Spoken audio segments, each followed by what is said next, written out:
ಬದಲಾವಣೆ ಜಗದ ನಿಯಮ ಅಂತಾರೆ. ಸಂದರ್ಭಕ್ಕೆ ತಕ್ಕಂತೆ ಮನುಷ್ಯ ಬದಲಾಗ್ತಾ ಇದ್ರೇನೆ ಪ್ರಪಂಚ ಅವನಿಗೆ ಹೊಸದಾಗಿ ಕಾಣಿಸೋದು. ಪರವಾಗಿಲ್ಲ ಭವ, ಹೆಂಡ್ತಿನ ಚೆನ್ನಾಗಿ ಸೇಫ್ ಗಾರ್ಡ್ ಮಾಡ್ತೀಯ. ಓ, ಮರ್ತೇ ಬಿಟ್ಟಿದ್ದೆ. ತಗೋ, ಇದು ನಿನ್ಗೆ.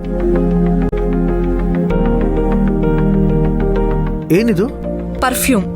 ದುಬೈ ಏರ್ಪೋರ್ಟ್ ಇಂದ ನಿನ್ಗೆ ಅಂತ ತಗೊಂಬಂದಿರೋದು.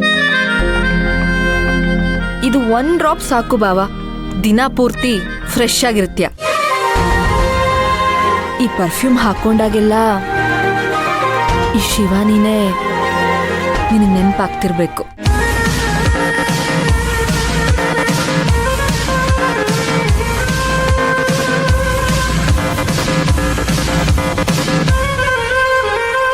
ಓ ಸುರ್ಬಿ, ನಿಂಗೊಂದು ಗಿಫ್ಟ್ ತಂದಿದ್ದೀನಿ.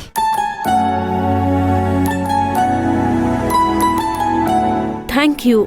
ಏನಿದು? ಸ್ಪೆಷಲ್ ಲಿಪ್ಸ್ಟಿಕ್, ನಿನ್ಗೋಸ್ಕರ ತಂದಿರೋದು.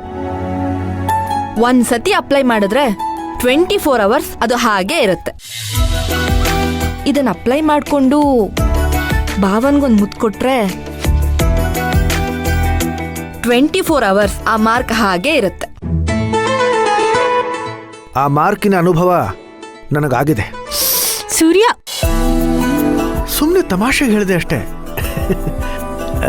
ಶಿವಾನಿ, ಅಂತೂ ನೀನು ಅಂಕಿತಾನ ಜೈಲಿಗೆ ಕಳಿಸಿದ್ದು ನಮ್ಮ ಮೇಲೆ ತುಂಬಾ ದೊಡ್ಡ ಉಪಕಾರನೇ ಮಾಡಿದೆ. ಭಾವ, ಇವಾಗ ಈ ಟಾಪಿಕ್ ಬೇಕಾ? ಅದು ಸರಿ, ನೀನು ಇಷ್ಟು ವರ್ಷ ಆದಮೇಲೆ ಮತ್ತೆ ನಮ್ಮ ದೇಶಕ್ಕೆ ಬಂದಿದೆಯಲ್ಲ, ಏನಾದರೂ ಕಾರಣ ಇದೆಯಾ? ಹಾ, ಇದೆಲ್ಲ ನಮ್ಮ ಅಜ್ಜಿ ಕೃಪಾ ಕಟಾಕ್ಷ ಭಾವ.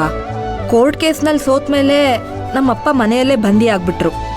ಲೈಟಾಗಿ ಹಾರ್ಟ್ ಅಟ್ಯಾಕ್ ಬೇರೆ ಆಗಿತ್ತು. ಮನೆಯಲ್ಲಿ ಸಣ್ಣ ಪುಟ್ಟ ಪ್ರಾಬ್ಲಮ್ ಬೇರೆ, ಅದೇ ಅಂಕಿತಾ ಮ್ಯಾಟರ್.